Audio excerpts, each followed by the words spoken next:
Welcome to Sweet Talk. This broadcast is brought to you by the Continuing Education Workforce Training Division of Idaho State University's College of Technology.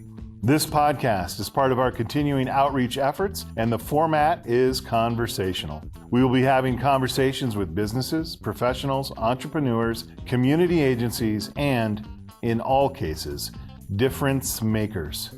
Now, let's get started with Sweet Talk.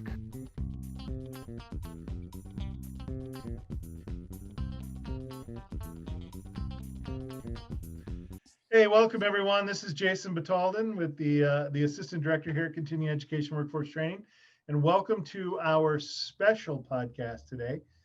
Being that today is Veterans Day, we have with us today some esteemed members of the SEWT crew who are also veterans and who have served our nation proudly in their relative, in the different services and branches which they served.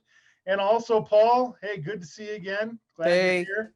Hey, I'm way down in the totem pole today with all our guests, and this, I want to first of all say thank you, gentlemen, for your service. There we go. Absolutely, and that is the truth, indeed. So I'm not even going to try to introduce these guys because I'm pretty sure they've got something up their sleeves already. But we'll start over here at least with Michael. Michael, introduce yourself to our audience. And I think Paul, by the way, I think we got more than 6 listeners now. Excellent. Wow. We might be up to a dozen. So Breaking records. And if you guys be sure to invite your mothers and share this link with their mothers, we might get to 14, right? Or 15. That's the same amount of sober sailors that I know of. No, we've come a long way since I left the Navy. We've almost doubled that number too. Yeah, that's an early shot across the bow. I think we just heard a gauntlet fall, but 14 could also be the brain cells in the Army. Yeah. That's Paul, I think we just lost control of the show. Mike, introduce yourself. The timer. Okay. Welcome, everyone. The timer is started. Michael, please introduce yourself not only with your position here at SEWT, but your service and tell us about your service or your position in the service. All right. Hi, my name is Michael Jones. I'm the financial coordinator here at SEWT, and I was Petty Officer Second Class in the Navy. I was an aviation maintenance administrationman. I served from 2003 to 2011, and I was sober a lot of that time. A lot of that time. I'm not going to say most, but a lot of that time.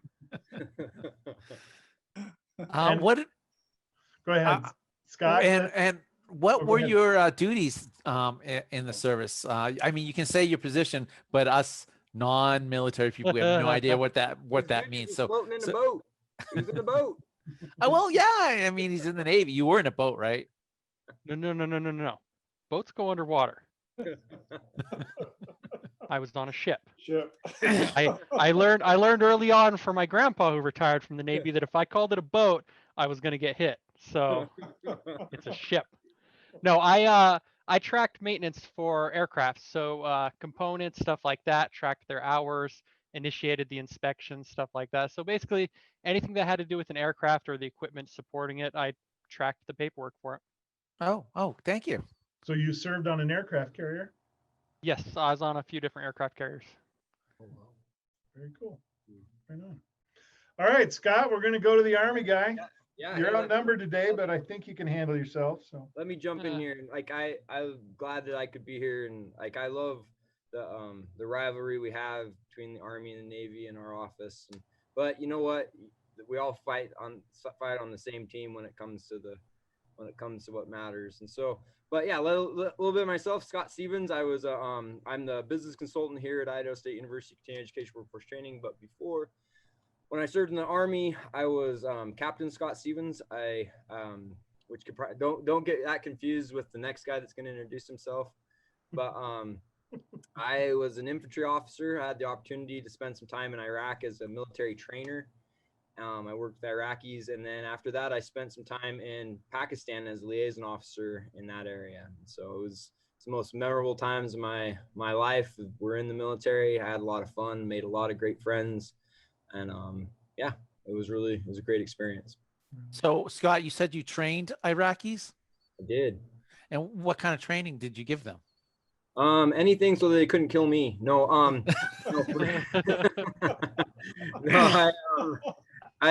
yeah. So we came in after the assault, after we toppled Saddam's government. My job was to go in and train up the Iraqi military security forces. My job was, I worked with guys up on the Syrian border between Iraq and Syria. Also, I spent some time in Ramadi.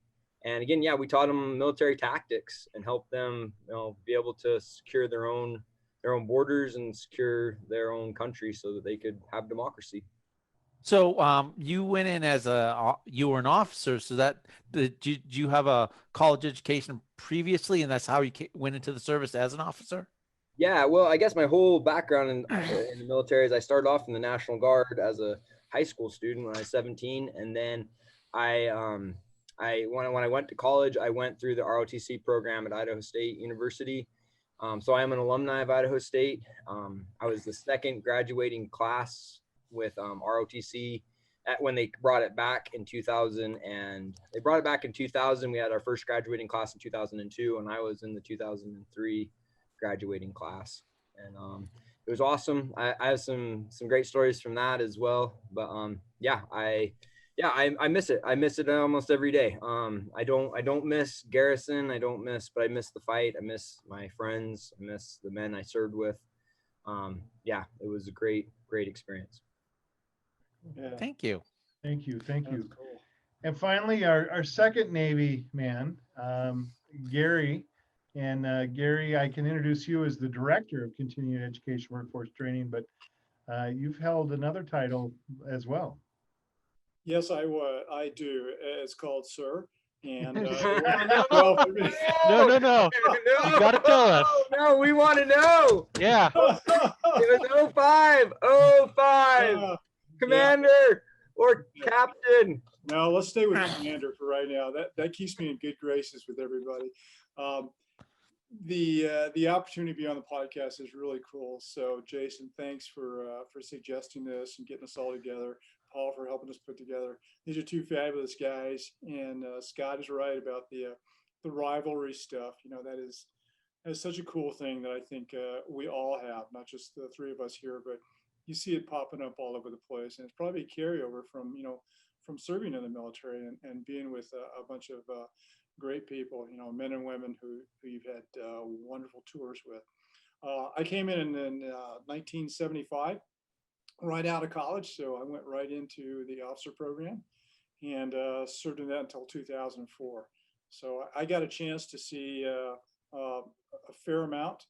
My own side is I was from the aviation side, so did some flying in P3s. That's the equivalent of the folks, the 4-engine airplane that flies over water, looks for submarines, and has a good time with many other projects and side missions. The Indian Ocean, Pacific Ocean, those were where we hunted. That's where we went. So all the way up into Far East and into the Near East was where I had a chance to meet a lot of fantastic people and work. So all the way from there, all the way up to almost North Pole, almost down to the South Pole. What a fantastic opportunity that was. And I'll echo what Scott says. You kind of miss that. You miss all that camaraderie. You miss all the wonderful things that you get to do that you never knew you would do. Good times, bad times, it all rolls together. So really glad for this opportunity. Jason, thanks for bringing us together. We're definitely glad to have you on. Thank you, Gary.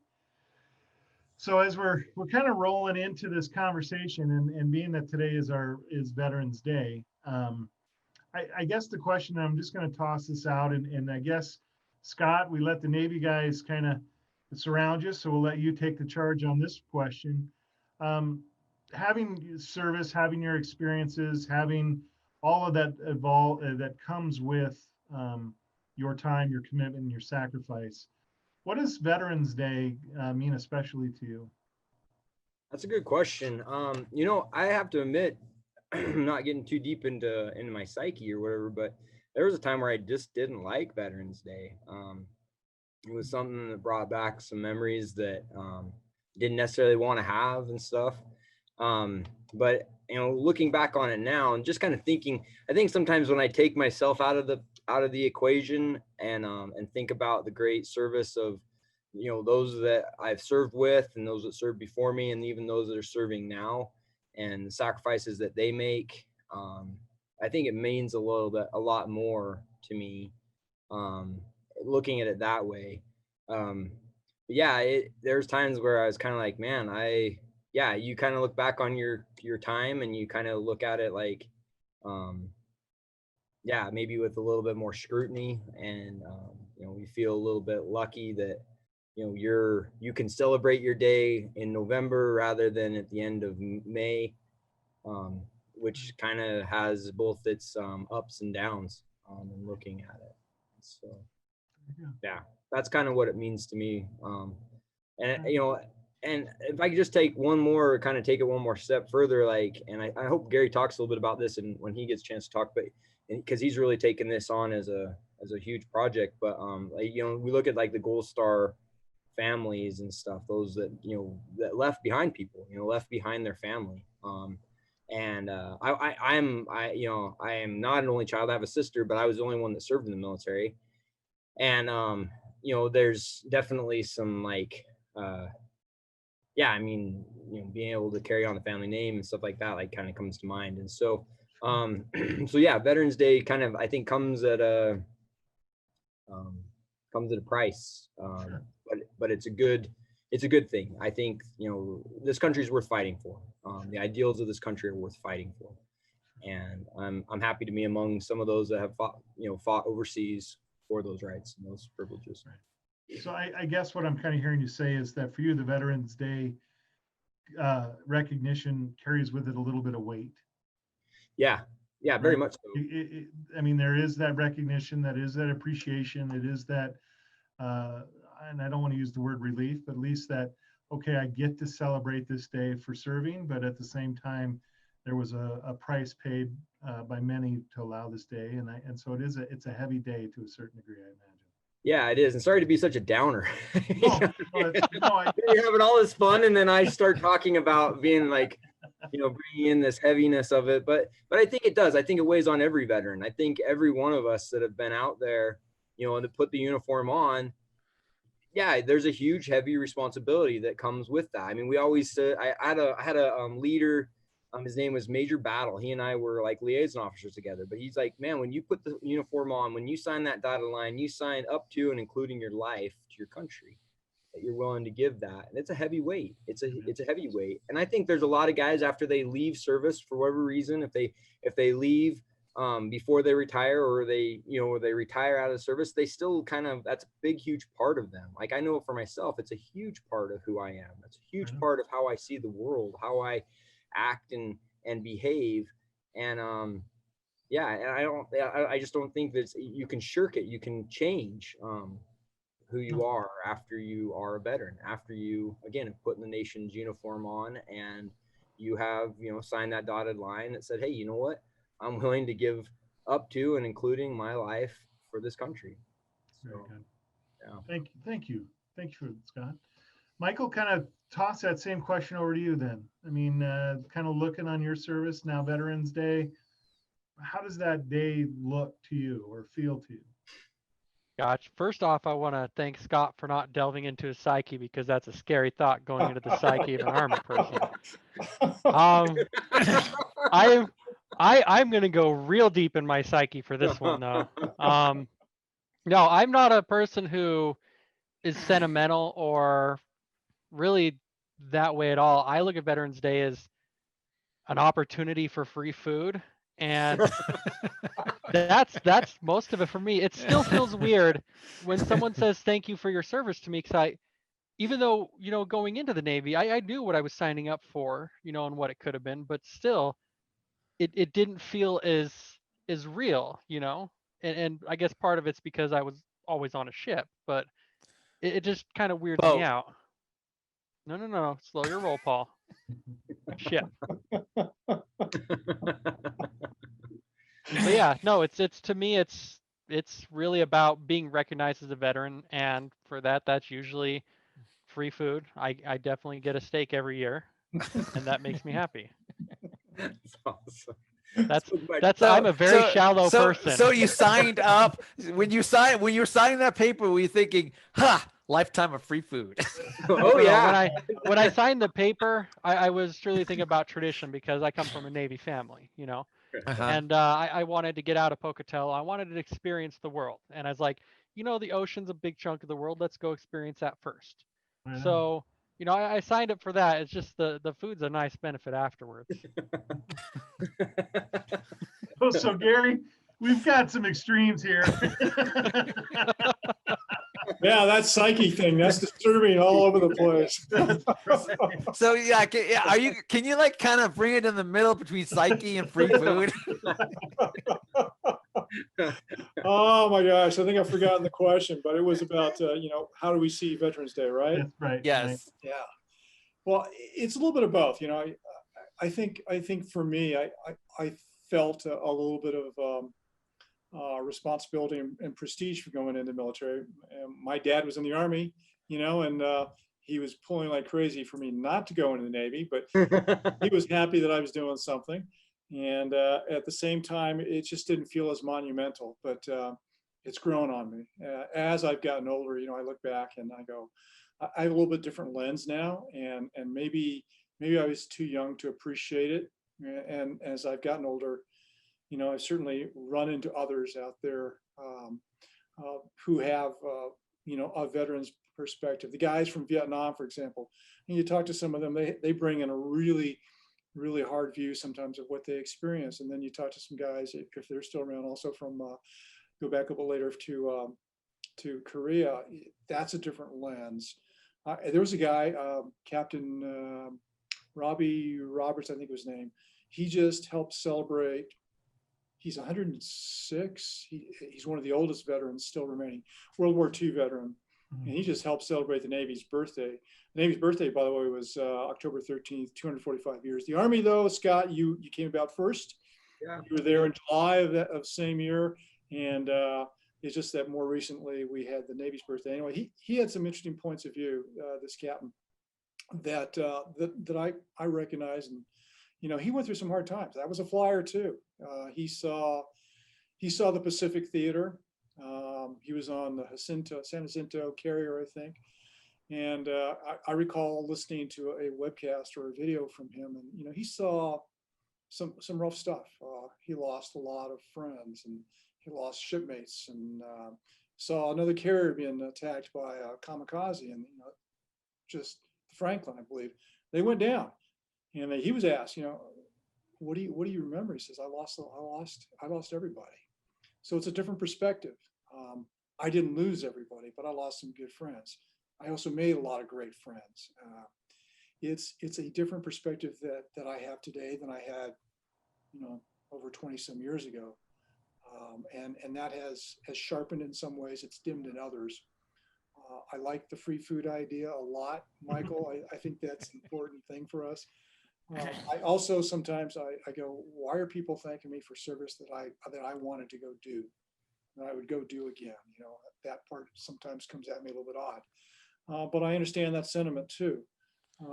Things change. My perspective certainly has, and to bring it back to a middle point, Paul, I'm grateful for both sides. I'm grateful to guys who went and had suffered that arduous combat duty over and over and over again. I'm grateful for the rest of us who weren't there, but we did a different share. It all rolls together into the same coin. We were in it together, doing something that needed to be done, and I'm grateful for that. That camaraderie comes through. It came through back then when you're doing PTs with a group of people you'd never met before, and you're learning how to say each other's name by the last name. And then to the same day when you look back and say, I remember when, and you're talking to the friends you still have.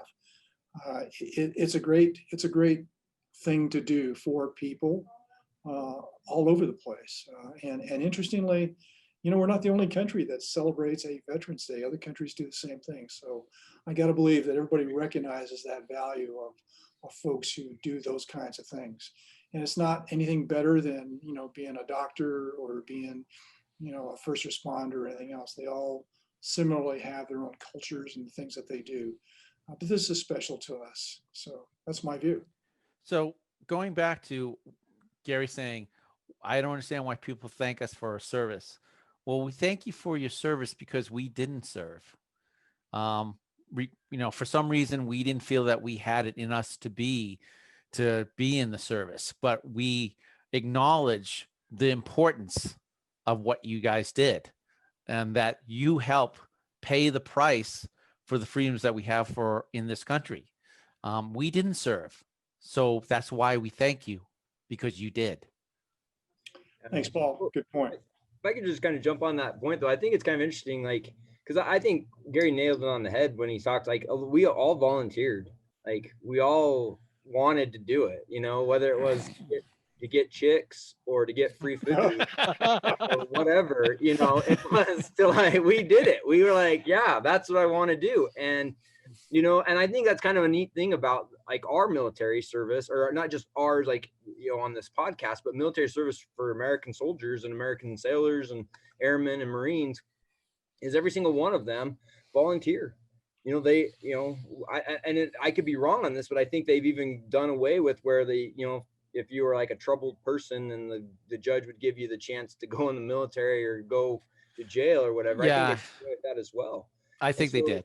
It's kind of a neat thing, like, since the Vietnam War, all of our warriors, if you will, are volunteer warriors, that aren't necessarily drafted. And I don't want to, because I have ultimate respect for previous generation warriors, like for Vietnam and World War II. Those men, like what Gary was talking about, will never know those wars that they went through were, horrific. These wars we're in were horrific as well as too, but like the death and stuff, that the mayhem that they went through. But it's kind of an interesting thing, though, how the American soldier is right now, or excuse me, the American fighting man is right now, or person. Sorry, trying to be more politically correct here, because it's everybody, right? We have women that are serving in, we'd never seen before, but are serving in combat units, that are on the front line. I think the Navy kind of let out a little bit with that. Like, I think they had Navy fighter pilots that were women earlier, but but my point is that I think it's kind of a neat and something I think that we could probably take a little pride in, is that we all chose to. But again, coming back to Gary's point, is we all wanted to.